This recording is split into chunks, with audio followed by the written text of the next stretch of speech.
ইফতারের হরে না কি কয় ইফতার হরে গেছে। সিরাজ ভাই, আপনি আজকে কাচ্চিওয়ালাতে এসেছেন, আমরা দেখেছি সেই বিকেল থেকে এখানে অবস্থান করছেন, কেমন লাগে? ও ভাই কিতা কইতাম, একেবারে নাম্বার ওয়ান। আপনার আগে কাচ্চি কাচ্চি কি ইফতারের আগে খেয়েছেন নাকি ইফতারের পর? হরে না কি কয় ইফতার হরে গেছে। আগে তো গাজর দিয়ে ইফতার করছি, অনেক সুস্বাদু, অনেক ভালো লাগছে। আর আমার যত ফ্যান ফলোয়ার আছেন বা আপনাদের এই ভিডিওর মাধ্যমে যারাই আমাদের এই ভিডিওটা দেখবে সবাইকে বলবো কাচ্চিওয়ালাতে চলে আসবে। কাচ্চিওয়ালা বলতে কোথায়? রায়পুর আছে, লক্ষ্মীপুরে, না, আরো এটা জায়গা আছে। লক্ষ্মীপুরে লক্ষ্মীপুর তো আরো লক্ষ্মীপুর স্টেশনে নামলে বাজারের দিকে যাইতে প্রেস ক্লাবের সামনে। আচ্ছা।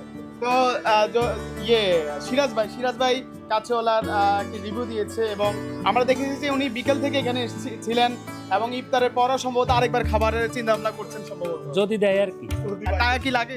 হ্যাঁ, টাকা লাগে না আজকে তো টাকা লাগতো, আজকে টাকা লাগতো, কালকে তো হয়তো লাগবে। টোটালি ডেকোরেশনটা কেমন লেগেছে? মাশাআল্লাহ, অসাধারণ।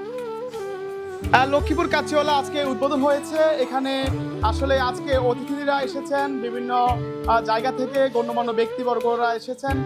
লক্ষ্মীপুর বণিক সমিতি এবং লক্ষ্মীপুর প্রেস ক্লাবের নেতৃবৃন্দ, সাংবাদিক সমাজ, সুশীল সমাজ তারা এসেছেন এবং সবাই আসলে একদম বলা যায় যে ভালো রিভিউ দিয়েছেন। এবং লক্ষ্মীপুরে এই কাচ্চিওয়ালায় তাদের আরও বেশ কয়েকটি শাখা রয়েছে, তবে এই শাখাটি বলা যায় লক্ষ্মীপুর উত্তর স্টেশন, লক্ষ্মীপুর প্রেস ক্লাবের অপর পাশে এই কাচ্চিওয়ালা।